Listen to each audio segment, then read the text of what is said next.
Ikaw ba'y pagod na? Yun bang pagod na sa pagpapakagood? Pag-usapan natin kung paano tayo dapat hindi mapagod sa pagpapakagood. Merong napakalaking kaugnayan ng kasalukuyan at ang kinabukasan. Karamihan kasi ng mangyayari sa kinabukasan ay nakasalalay sa mga ginagawa natin sa kasalukuyan. Walang kaibahan sa pagtatanim. Kung anong tinanim mo ngayon, ay siya namang aanihin pagdating ng tamang panahon. Siyempre, kung wala kang tinanim, wala kang aasahan. Kung mali naman ang tinanim, hindi rin maganda yung aasahan.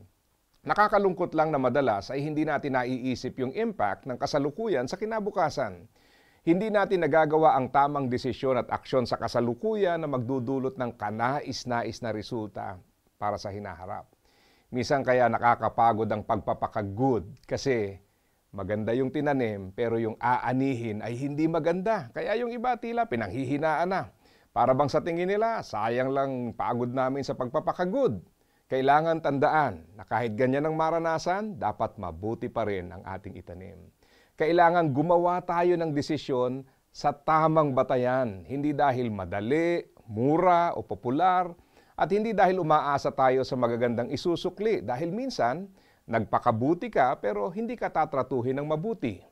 Ang layunin dapat natin ay ang maparangalan ng Panginoon. Kaya sa pagpapakagod ay dapat walang pagod. Ang sabi ng Bible, kaya huwag tayong magsasawa sa paggawa ng mabuti dahil sa tamang panahon, matatanggap natin ang ating gantimpala kung hindi tayo susuko. Gawin mo ang tama.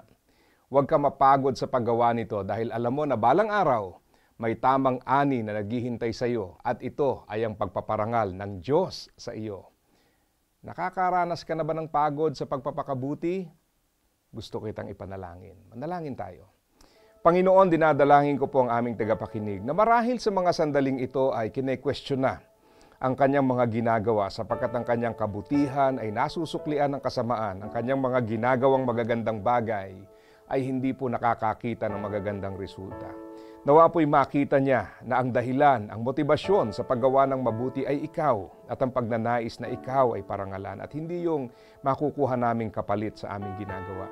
Tulungan niyo po siya na sa kanyang kapaguran ay matagpuan niya ang kalakasan na magpatuloy, na sa kanyang panghihina kayo po ang maging agapay na magtutulak sa kanya na ipagpatuloy ang tamang gawain sapagkat sa takdang panahon alam namin na kayo po ang magbibigay ng gantimpala sa amin. Ito po ang aking dalangin sa pangalan ni Jesus. Amen.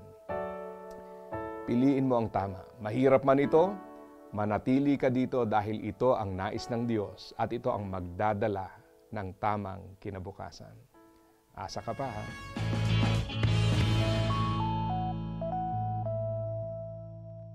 Kung nais niyo pong maipanalangin pa, ay maaari po kayo makipag-ugnayan sa amin sa pamamagitan ng pagpapadala ng message sa page na ito at meron pong makikipag-ugnayan sa inyo. Salamat po.